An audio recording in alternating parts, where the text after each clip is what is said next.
오늘도 주 앞에 사랑 고백한 여러분들 가운데 하나님의 위로하심이 가득하기를 예수님의 이름으로 축복합니다.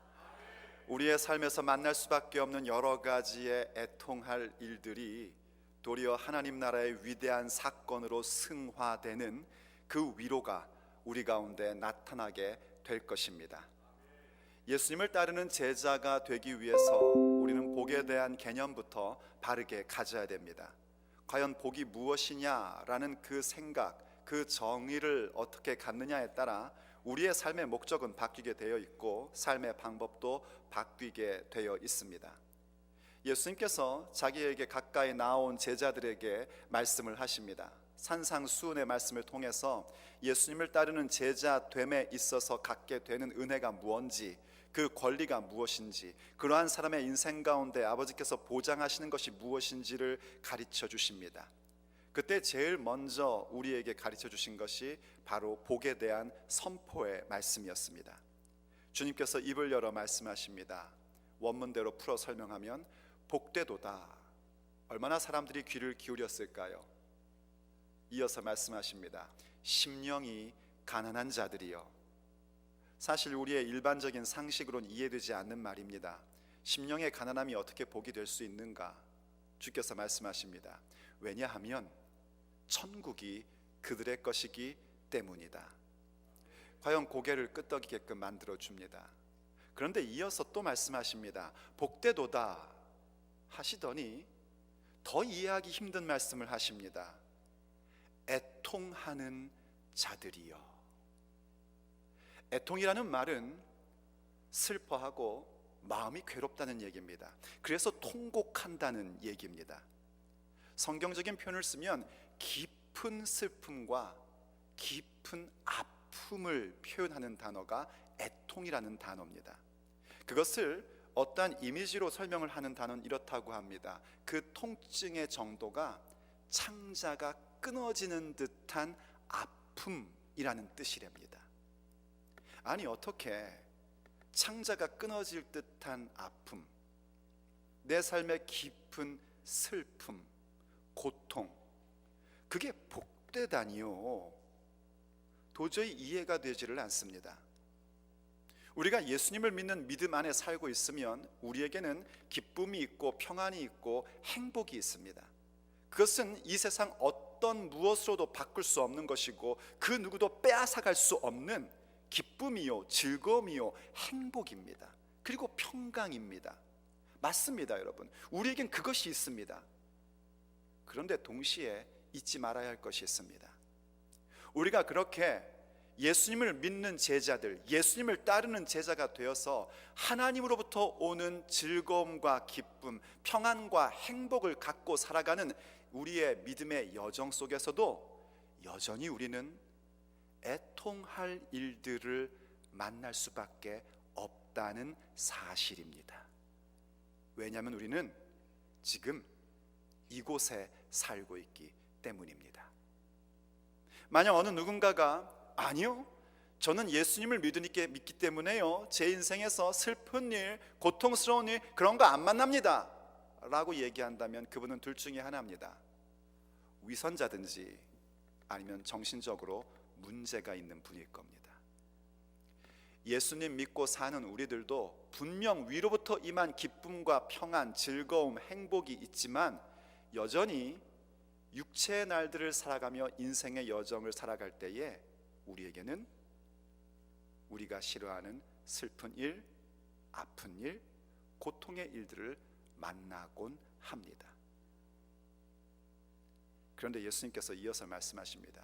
어떻게 그렇게 애통하는 자가 복이 될 수 있는가? 왜냐하면 그들이 위로를 받을 것이기 때문입니다. 그때 그 위로는 그저 사람이 하는 말이나 혹은 감정적 위로가 아닙니다. 오직 하나님께서 주시는 위로, 문제 해결의 위로입니다. 그래서 애통하는 자가 복되도다 주께서 말씀하십니다. 애통하는 자, 오늘 우리가 함께 듣고자 하는 아버지의 메시지입니다. 우리의 질문은 그런 겁니다. 과연 어떻게 애통이 복이 될 수 있느냐 하는 질문입니다. 우리가 그렇게 꺼려하고 싫어하고 만나고 싶지 않은 것들, 저는 여러분들이 애통하는 일 만나지 않았으면 좋겠습니다. 그런데 어쩔 수 없고 선택의 여지 없는 그 애통의 일들이 어떻게 우리에게 복이 될 수 있을 것인가 하는 그 질문입니다. 왜 어떻게 그것이 복이 될 수 있을까요? 첫째로, 그것은 바로 우리가 인간의 한계를 보며 애통하기 때문입니다. 인간의 한계를 보며 애통하기 때문에 우리의 삶에 만나는 모든 애통의 일들이 복으로 우리 가운데 임하게 될 수 있는 것입니다. 사람은요, 누구나 다 한계를 가지고 있습니다.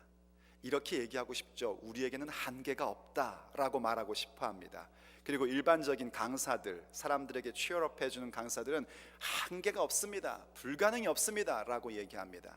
그러나 정직하게 얘기하면 모든 사람은 다 한계를 갖고 있습니다. 능력의 한계가 있기 때문에 문제를 만나는 것이고요, 수명의 한계가 있기 때문에 다 죽을 수밖에 없는 것입니다. 더군다나 우리 믿음의 사람들이 늘 느끼는 한계는 뭐냐면 영적인 한계, 곧 우리의 의로움의 한계를 만나곤 합니다. 우린 지난번에 심령의 가난함이 복되다는 것에 대해서 함께 말씀을 나눴고 동의를 했습니다. 왜냐하면 심령이 가난한 자들에게 천국이 임한답니다. 천국, 바로 우리의 영원한 아버지의 집이 우리의 것이 되는 것이고, 영원한 아버지의 집, 하늘에 있는 영원한 아버지의 집이 우리의 집이 되었기 때문에 우리는 오늘 우리의 육체의 날들 가운데 임하고 있는 하나님의 다스리심, 아버지의 통치 가운데 기꺼이 들어가는 자들이 됩니다. 아버지의 통치 가운데 있을 때에 거기에는 그것이 비록 작은 말씀 하나를 품는, 겨자씨를 품는 것 같은 모습일지라도 거기엔 성장과 성숙이라는 놀라운 은혜가 있습니다. 거기엔 그렇게 탁월한 인생이 우리 가운데 주어지게 되는 것입니다. 그리고 그렇게 예수님, 아버지의 통치 가운데 있는 성장과 성숙의 가치를 알기 때문에 우린 그것을 향하여 우리의 열정을 다하게 되고, 천국을 향한 열정이요, 아버지의 통치 가운데 들어가는 성장과 성숙을 향한 열정이기 때문에 하나님께서는 그 인생 가운데 보장을 해주시고 언제나 보상을 주십니다.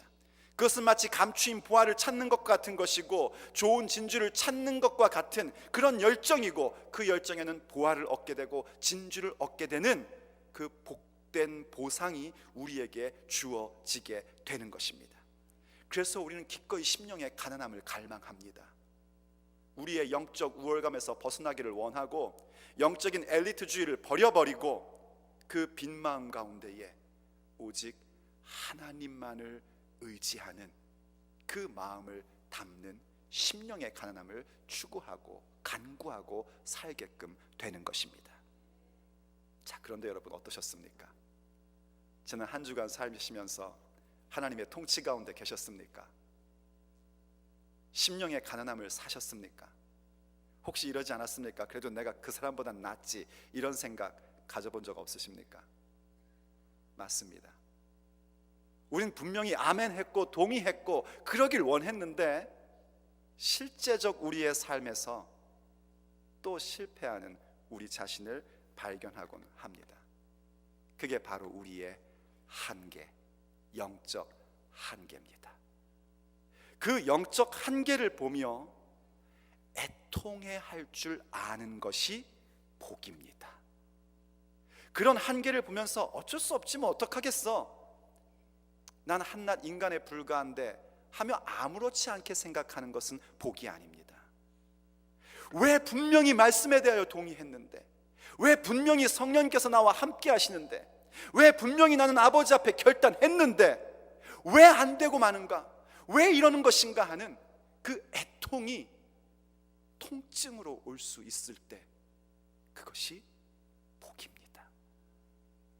그 통증에 대하여 사도 바울은 이렇게 고백한 적이 있습니다. 로마서 7장 22절로 24절 말씀, 현대인의 성경입니다. 나의 내적 존재는 하나님의 법을 좋아하지만, 우리와 똑같습니다. 우리의 내면적으로는 하나님 말씀 들을 때에 아멘이 되고 그것에 대하여 헌신하고 싶고 그 말씀대로 살고 싶습니다. 우리의 영은 항상 그렇습니다. 그런데 어떻습니까? 내 육체에는 또 다른 법이 있습니다. 그것이 내 마음과 싸워서 나를 아직도 내 안에 있는 죄의 종으로 만들고 있다는 것을 알았습니다. 이해가 되십니까, 여러분? 분명 하나님의 말씀대로 살고 싶어하는 것 나의 열망이고 나의 갈망인데 내 육체 가운데 여전히 죄의 법이 있었고 그 죄의 법이 나를 올가매어서 죄의 종이 되게 하는 현상들을 종종 만나게 되더란 말입니다. 그래서 그가 이렇게 외칩니다. 아, 나는 얼마나 비참한 사람인가요? 이게 애통입니다. 이게 통증입니다. 이 고통의 마음이 있어야 됩니다. 내가 영적 우월감에 빠져서 누구보다도 더 신앙생활 잘한다 하는 착각 속에 있는 것이 아니라 왜 나는 이게 되지 않을까? 왜 내 속에 있는 하나님의 말씀을 품고 아버지의 통치 가운데 완전히 장악당하는 것이 안 될까? 이것에 대하여 슬퍼할 줄 알고 이것에 대해서 통증을 느낄 줄 아는 것이 복입니다. 왜냐하면 그 통증을 느끼고 그 슬픔을 가질 때에 그런즉 이제 그리스도 예수님 안에 있는 자에게는 결코 정죄함이 없나니 이는 생명의 성령의 법이 죄와 사망의 법에서 나를 해방하였음이라. 이 말씀의 가치와 이 말씀의 위대함이 뭔지 임하기 시작하기 때문입니다. 그게 위로입니다. 여러분 아프십니까? 주의 말씀에 대하여 따라가지 못함에 대해서, 하나님의 다스림 가운데 들어가지 못한 것에 대해서 아파하십니까? 그대가 복된 분이십니다. 왜냐하면 그 사람에게 예수님 안에는 결코 정죄함이 없다는 그 위로의 말씀이 실제적 사건으로 임하기 때문입니다. 그래서 애통이 복인 것입니다. 우리의 영적 한계를 만날 때에 그 부분들이 우리에게 복으로 오게 되는 것이고, 영적 한계를 보며 애통해할 때에 그것이 우리에게 복으로 승화되는 사건으로 나타나게 되는 것입니다. 물론 영적인 한계뿐만이 아닙니다. 우리의 실제적 한계를 만날 때도 그것은 우리에게 말하자면 위로로 임하는 복이 될 수 있습니다. 많은 주석가들은 그런 표현을 하는 것을 제가 봤습니다. 제가 이 부분을 공부하면서 봤더니 많은 주석가들이 그런 표현을 하더라고요. 여기서 말하는 애통이라는 것은 조금 전에 말씀드렸던 그런 영적인 애통이라는 겁니다. 왜 나는 말씀대로 살지 못하지? 왜 나는 이렇게 안 되지? 하는 그런 고통, 또 혹은 이런 거랍니다. 우리가 믿음의 삶을 가면서 만날 때에 이해할 수 없는 사건을 만나는 거. 왜 단기 선교를 나간 사람들이 고통을 받고 심지어는 심장마비로 죽는 사건이 일어나지? 왜 나는 신앙생활 잘하려고 하는데 자꾸 사람들이 이상한 말을 만들어서 내 신앙생활 하는 걸 못하게 만들지? 이런 것 때문에 고통하는 것, 그런 걸 얘기하는 것이지, 내가 이 세상을 살면서 뭔가 꿈을 갖고 있고 뭔가 일을 하려고 하고 할 때에 그 꿈이 깨지거나 혹은 그 계획한 것이 안 될 때 갖는 그런 애통은 여기서 말하는 애통이 아니다라고 얘기를 합니다. 그러나 저는 생각이 다릅니다. 왜냐하면 성경을 보면 하나님께서는 우리의 영적인 고통, 영적인 슬픔과 아픔에 대해서 위로하는 것뿐만이 아니라 우리의 일상에서의 고통, 일상에서 만나는 아픔까지도 위로하시는 아버지시기 때문입니다. 일반으로도 그렇습니다. 어떤 한 아이가 유치원에서 자기를 만든 겁니다. 도자기를. 유치원 애들이 만들어봐야 얼마나 잘 만들겠습니까? 근데 그것을 만들어서 마음이 뿌듯한 거예요. 그것을 가지고 이제 엄마 아빠에게 자랑을 하고 싶어서요, 엄마 아빠가 자기 빨리 픽업하러 오기를 기다리고 있었습니다. 드디어 엄마 아빠가 왔습니다. 이 아이가 얼마나 기분이 좋고 이걸 자랑하고 싶은지 이 자기를 들고 엄마 아빠한테 막 뛰어가다가 그만 넘어져 버린 거예요. 그래서 그 그릇이 박살이 난 겁니다. 그리고 막 웁니다. 넘어져서 아파서 우는 것이 아니라 자기가 계획한 자기가 만든 것, 자기가 계획한 것들이 한순간에 무너져 버리니까 어린 아이일지라도 그게 너무 슬퍼서 운 겁니다. 그때 미숙한 부모는 이럽니다. 야 그만 울어라. 뭐 그까이 거 갖고 우냐, 남자 녀석이. 괜찮아 일어나 얼른. 괜찮아, 울지 마. 집에 그릇 많아. 그런데 성숙한 부모는 그렇지 않습니다. 성숙한 부모는 그 아이의 아픔이 뭔지를 압니다.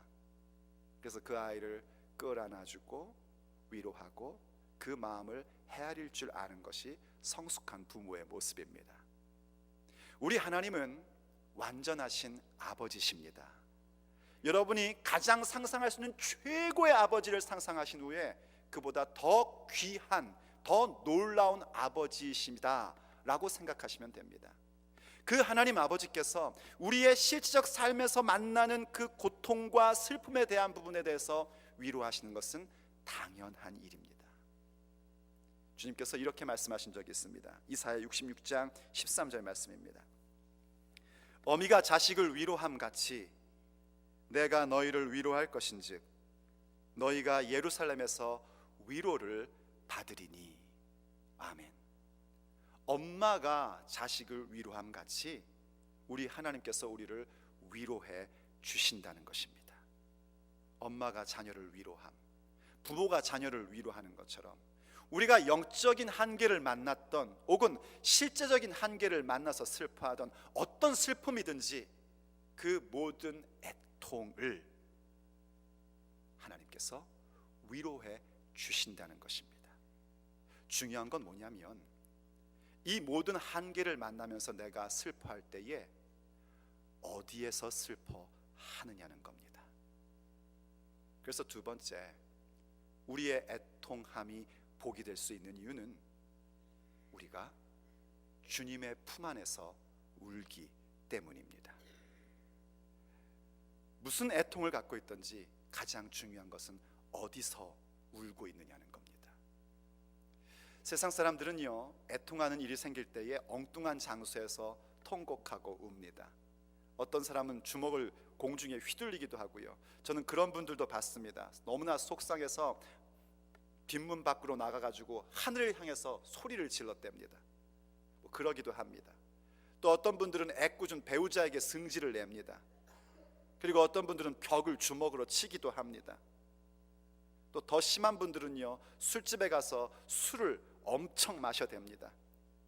그리고는 화장실에 가서 토일렛을 붙잡고 토하며 거기서 한탄을 하고 비참해합니다.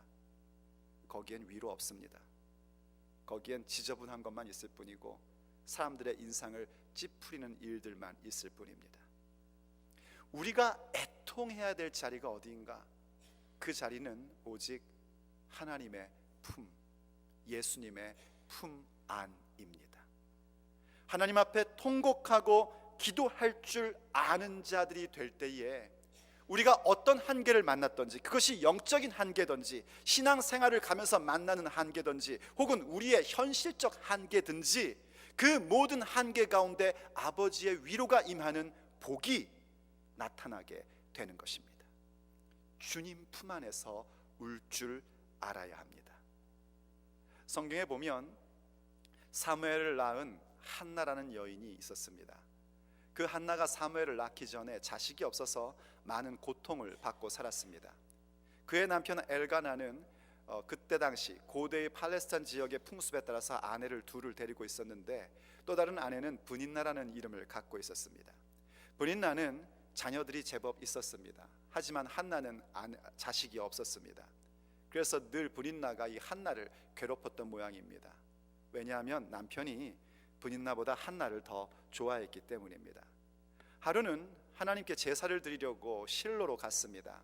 그곳에 가서 제사를 드릴 분깃을 나눠주는데 아이 엘가나가요, 눈치도 없이 자기가 좋아하는 한나에게 2배나 주는 겁니다. 브닌나보다 2배를 주는 겁니다. 평상시도 괴롭혔던 브닌나가 더 화가 나가지고 이 한나를 몹시 괴롭혔습니다. 얼마나 괴롭혔는지 성경 보니까 한나가 그 축제의 제사 가운데 들어왔음에도 불구하고 음식을 먹지 않고 심히 고통스러워했다고 얘기를 합니다. 그런데 그때 만약 한나가요, 그저 자기의 장막에서 혼자 이불 뒤집어 쓰고 슬퍼하고 통곡했다면, 아니면 어느 여자가 하는 것처럼 늘 하는 것처럼 그저 자기 남편에게 바가지나 긁었다면 우리가 아는 그 한나는 없습니다. 하나는 그 고통 속에서 하나님께 나아갑니다. 성경 사무엘상 1장 10절이 이렇게 얘기합니다. 한나가 마음이 괴로워서, 한나가 마음이 괴로웠답니다. 그래서 여호와께 기도하고 통곡하며, 이겁니다. 여러분, 어디서 통곡해야 될 것인가? 하나님의 품 안에서, 주님의 성전에서, 거기서 울 줄 아는 자들이 되셔야 됩니다. 한나가 얼마나 그 마음이 괴롭고 얼마나 애통하며 성막 가운데 가서 통곡하고 울었는지 나중에는요, 기도하는데 말이 나오질 않고 입만 움직이게 된 겁니다. 입만 움직이면서 막 괴로워하니까 그 모습이 꼭 술 취한 사람처럼 보였던 모양입니다. 당시 엘리 제사장이요, 한나를 보고 점잖게 타이릅니다. 술 좀 끊으십시오, 자매님. 언제까지 술 취하고 살 겁니까? 말하자면 목사가 점잖게 타이른 겁니다. 교회에서 누군가가 막 슬퍼 우는데 탁 보니 술 취한 것 같아가지고 목사가 말하는 거야. 그 술 끊으세요 하고 점잖게 충고를 한 겁니다. 그러자 한나가 이렇게 고백을 합니다. 사무엘상 1장 15절과 16절 말씀입니다. 한나가 대답하여 가로되 나의 주여 그렇지 아니하니이다. 나는 마음이 슬픈 여자라. 포도주나 독주를 마신 것이 아니요 여호와 앞에 나의 심정을 통한 것뿐이오니 당신의 여종을 악한 여자로 여기지 마옵소서. 내가 지금까지 말한 것은 나의 원통함과 격동됨이 많음을 인함이니이다. 여러분, 여기에 표현되는 말을 보십시오. 나는 마음이 슬픈 여자입니다. 전 지금 애통하는 부분이 있기 때문입니다. 나는 마음에 원통함이 있고 격동함이 아주 많습니다. 이 어떤 영어 성경은 그렇게 표현했더라고요. I have troubles and sadness much래요. 내가 많은 문제가 있고 많은 슬픔이 내 속에 있습니다.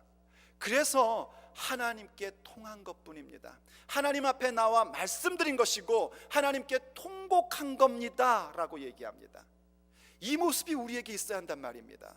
주님의 품 안에서 울 줄 아는 모습이 우리에게 반드시 있어야 합니다.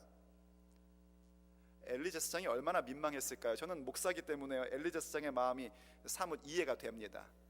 아니, 술 취한 줄 알고 잘 이렇게 점잖게 타일렀는데 그게 아니고 마음이 너무 애통하고 있어서 하나님께 지금 통곡하고 기도하고 자기의 마음을 하나님께 아뢰거래요.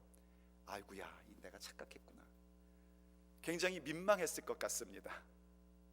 그래서 겸연쩍었는지 그가 제사장으로서 그렇게 얘기를 합니다. 평안히 가라. 하나님께서 너의 간구하는 것을 다 이루어 주시기를 원하노라. 지금 이 엘리 제사장은요, 한나가 뭐 때문에 고통받는지 물어보지도 않았습니다. 무슨 기도 제목을 가지고 그렇게 간구했는지 알지도 못합니다. 어쩌면 민망한 마음이 들었었는지 그냥 축복을 빨리 해준 거죠. 평안히 가세요. 그랬군요. 미안합니다. 하나님께서 당신의 간구하는 내용을 들어주시기를 원합니다. 그런데 이것 좀 보십시오.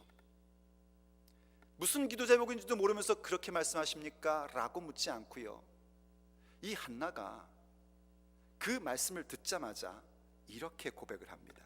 1장 18절 말씀입니다.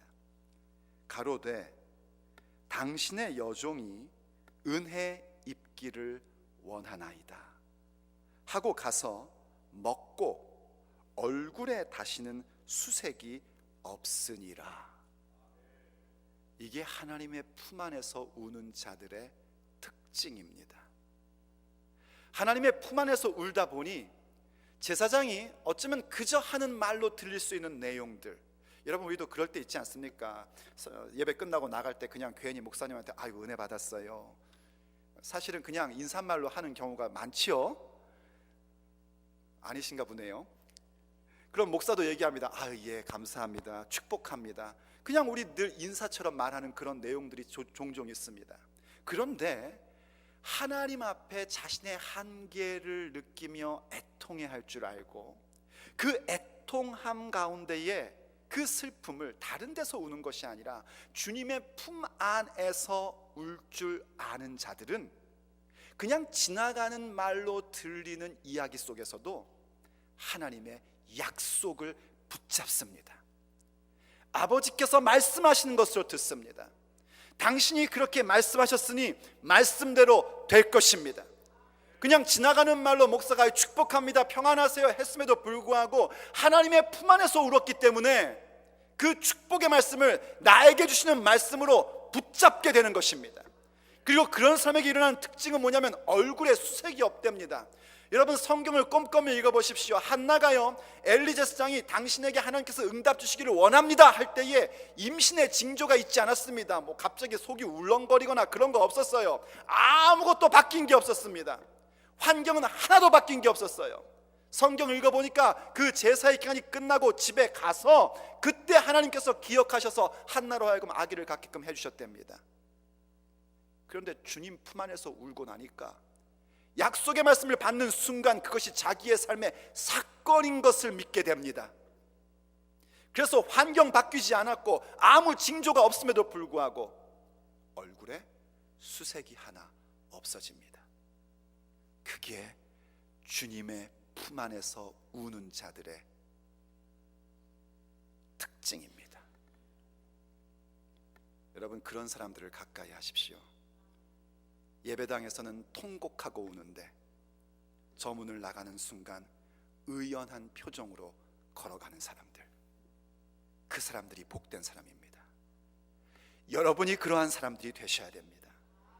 어떤 애통의 사건을 만나고 어떤 억울한 일을 만난다 할지라도 다른 데서 토해내는 것이 아니라 아버지의 품 안에서 그 모든 것을 다 토해내고 거기서 슬피 울고 그리고 주님이 주시는 말씀을 위로의 말씀으로 받고 일어나 나갈 때에는 의연한 사람으로 나갈 줄 알아야 합니다. 그때에 아버지의 위대한 위로가 임하게 됩니다. 보십시오. 한나가 아버지 앞에 하나님 앞에 애통했던 내용은요 영적인 문제가 아니었습니다. 혹은 신앙적인 질문에 대한 애통도 아니었습니다. 지극히 현실적인 부분이었습니다. 자기의 분인나가 대적이 돼서 자기를 괴롭히고 자기가 현실적으로 아기가 없기 때문에 괴로운 그 마음을, 그 애통을, 그 슬픔을 하나님께 토로해낸 것입니다. 지극히 현실적인 문제를 가지고 하나님 앞에 애통했는데 하나님께서 그 문제를 해결해 주실 때에 단순히 아기를 준 것이 아니라 이스라엘 역사에 한 장을 써내려갈 그 유명한 선지자 사무엘을 낳게 하십니다. 그게 하나님의 위로입니다. 비록 우리는 일상의 문제를 가지고 아버지 앞에 애통해야 하지만 하나님의 품에서 울었기 때문에 하나님께서는 우리의 일상의 문제를 해결해 주는 위로뿐만이 아니라 그것을 통하여 아버지 나라의 위대한 역사를 만드는 응답을 갖게끔 하시는 것입니다. 그러므로 세 번째, 우리가 애통해야 할 수 있고 그 애통함이 복이 될 수 있는 이유는 하나님으로부터 임하는 위로가 있기 때문입니다. 하나님께서 주시는 위로는 바로 그렇습니다. 하나님께서 주시는 위로는 하나님의 품에서 부르짖고 애통할 때에 바로 그 문제 해결의 위로를 주시고 영적인 문제뿐만이 아니라 우리의 일상의 문제 속에서도 해결해 주시는 사건이 나타나기 때문입니다. 그래서 우리는 주님의 품에서 애통하고 주님이 주시는 현실적 위로, 그 문제 해결을 가지며 더욱더 주님의 나라 가운데로 가까이 나아갈 수 있게 되는 것입니다. 우리의 현실의 문제를 가지고 애통해도 이렇게 위대한 응답을 주시는데 우리가 영적인 부분, 하나님 나라의 역사에 대한 부분, 공동체에 대한 부분을 가지고 통곡하고 애통해야 할 줄 안다면 얼마나 더 위대한 역사를 우리에게 만들어 주시겠습니까? 그 예가 바로 다니엘의 경우입니다. 다니엘도 하나님 앞에 애통해야 할 줄 아는 남자였습니다. 다니엘은 젊은 시절에 바벨론으로 포로로 잡혀왔습니다. 그리고 환관이 되어버립니다. 자기의 잘못 때문 아니었습니다. 그 모든 잘못은 이스라엘 역사의 잘못이었고 공동체의 죄 때문이었습니다. 그래서 그가 지금 바벨론의 포로로 잡혀오게 된 겁니다. 여느 사람 같으면 조상 탓을 하고 나라 탓을 하고 왜 나는 이렇게 재수없게 이 시대에 태어나가지고 내 인생은 요 모양 요 꼴이냐고 탄식을 할 겁니다. 그래도 누구 하나 그 사람을 향해서 너 왜 그러냐고 말할 수도 없습니다. 정말 비참함 그 자체였습니다. 그런데 다니엘이 다니엘 될 수 있었던 것은 그가 그런 상황에서도 그는 조상 탓하거나 자기 운명 탓한 것이 아니라 오히려 하나님의 말씀을 굳게 붙잡고 하나님 앞에서의 삶을 살아가고자 합니다. 그러는 가운데에 지금 이 현실의 문제가 다른 데서 온 것이 아니라 역사의 죄악, 민족의 죄악 때문이라는 사실을 그가 깨닫게 됩니다. 그리고 다니엘서 9장에서 그가 회개의 기도를 드리는데 그 회개의 기도는 개인적 죄의 문제의 회개의 기도가 아니라 역사의 죄, 공동체의 죄를 가지고 마치 그것이 자기가 죄를 지은 사람처럼 하나님 앞에 통회하며 자복하며 회개하는 기도를 우리에게 보여줍니다. 그가 기도의 끝에 이렇게 기도하는 모습을 보여줍니다. 다니엘서 9장 19절 말씀입니다. 주여 들으소서, 주여 용서하소서, 주여 들으시고 행하소서, 지체치 마옵소서. 나의 하나님이여 주 자신을 위하여 하시옵소서. 이는 주의 성과 주의 백성이 주의 이름으로 일컫는 바 됨이니이다. 여러분, 금요기도에 나오시면은요, 임영희 목사가 주여 삼창을 시킨답니다. 여러분, 혹시 뭔가 애통할 일이 있습니까? 기도해야 되십니까? 주님 앞에 해결받아야 될 일이 있습니까? 금요기도에 나오십시오. 8시 반부터 약 길어야 10시 반까지 한 그 2시간 동안 주 앞에 기도하는 시간이 우리에게 주어져 있습니다. 2시간이라고요? 여러분이 만약에 일주일에 2시간 일하고 밀리언 달러를 벌 수 있다, 안 하시겠습니까? 밀리언 달러보다 더 귀한 하나님의 응답, 하나님의 위로가 있는 시간이 금요 기도의 시간입니다. 여러분이 그 시간에 집에 계시면 무조건 나오십시오. 위대한 일을 발견하게 될 겁니다. 주여 3번 부르짖는 게 만세삼창하는 거 아닙니다. 바로 다니엘의 기도를 기억하는 겁니다. 다니엘이 회개의 기도를 드리며 마지막에 어떻게 기도했는지를 보여주려고 성경이요 이렇게 낱낱이 기록을 한 겁니다. 그냥 주여 들으소서, 주여 용서하소서, 이게 아닙니다. 주여 들으소서, 주여 용서하소서, 주여 들으시고 응답하소서, 지체하지 마옵소서. 이 감청이었습니다. 이렇게 하나님 앞에 통곡할 줄 알고 공동체의 문제를 위해서, 역사의 죄악을 위해서 기도했던 다니엘에게 하나님께서는 응답을 주셨고 앞으로 어떤 일이 일어날지를 보여주셨습니다.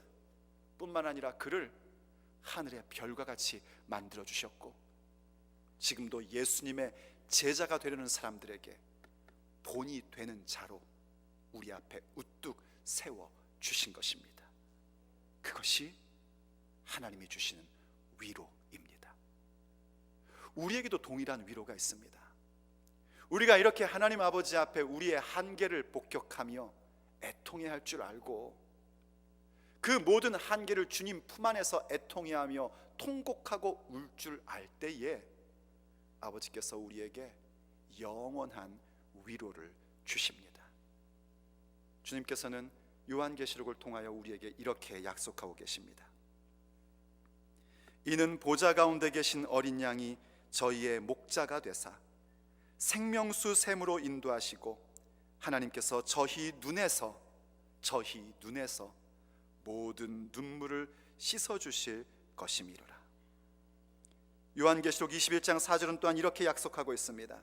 모든 눈물을 그 눈에서 씻기심에 다시 사망이 없고 애통하는 것이나 곡하는 것이나 아픈 것이 다시 있지 아니하리니 처음 것들이 다 지나갔음이니라. 이것이 우리에게 주시는 아버지의 영원한 위로입니다. 울고 계십니까? 통곡하고 계십니까? 영적인 한계를 만나 애통해 하십니까? 현실적인 문제를 만나 괴로워하고 그 통증이 창자를 끊어질 듯한 통증으로 오고 있습니까? 그걸 분명히 느끼십니까? 우리 주님 품 안에서 우십시오. 통곡하십시오. 아버지께서 약속하신 이 위로가 우리 가운데 임하게 됩니다. 그래서 시편 기자는 우리에게 이렇게 얘기해 주고 있는 겁니다. 눈물을 흘리며 씨를 뿌리는 자는 기쁨으로 거두리로다. 울며 씨를 뿌리러 나가는 자는 정령 기쁨으로 그 단을 가져오리로다.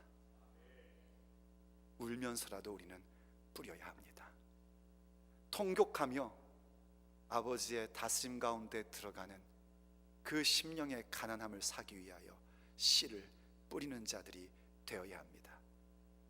반드시 아버지께서 기쁨으로 그 단을 거두게 하실 것입니다. 애통하는 자는 복이 있나니 그들이 위로를 받을 것이며 하나님의 약속입니다. 기도하시겠습니다. 아버지 하나님, 우리에게 심령의 가난함을 주시어 아버지의 다스림 가운데 거하게 해주심을 감사드립니다. 그럼에도 불구하고 우리의 삶에는 영적 한계를 만나게 되고 또 그 영적 한계 속에서 우리의 실제적 한계를 부딪히고 만나게 됩니다. 왜 나에게 이런 일이 생기고 왜 나에게 이런 아픔이 있을까 하는 일들을 만나곤 합니다. 아버지, 우리가 그것을 더 이상 외면하지 아니하고 우리의 한계임을 알고 주 앞에 애통하는 자 되기를 원합니다.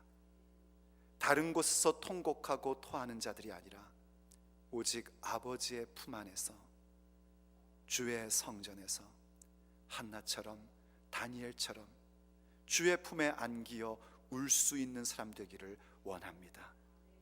아버지, 약속하여 주시옵소서. 위로하여 주시옵소서. 우리가 어떤 상황을 만나도 울면서라도 우리는 씨를 뿌리며 나갈 것입니다. 아버지의 다스림 가운데 거할 것입니다. 아버지의 통치를 가슴에 품고 나갈 것입니다. 결단코 포기하지 않을 것입니다. 주께서 주신 비전과 그 약속의 말씀을 향하여 우리의 발걸음을 갖고 나갈 것입니다. 그러므로 아버지, 그때마다 우리에게 위로하여 주시옵소서. 문제를 해결하여 주시옵소서. 현실적 문제를 해결하여 주시옵소서. 그 받은 해결이 그저 현실적 문제의 해결로 끝나는 것이 아니라 영혼의 잇된 해결이 되게 하여 주시옵소서. 하늘의 별과 같이 빛난 존재가 되게 해주시옵시고 아버지께서 우리의 눈에 눈물을 닦아주시는 그 현상을 우리가 체험하게 하여 주시옵소서. 그래서 오늘도 우리를 위로하시는 아버지의 은혜를 바라보며 눈물로 씨를 뿌리고 기쁨으로 단을 거두는 복된 인생이 되게 하여 주시옵소서. 우리 주 예수 그리스도의 이름으로 간절히 기도 올립니다. 아멘.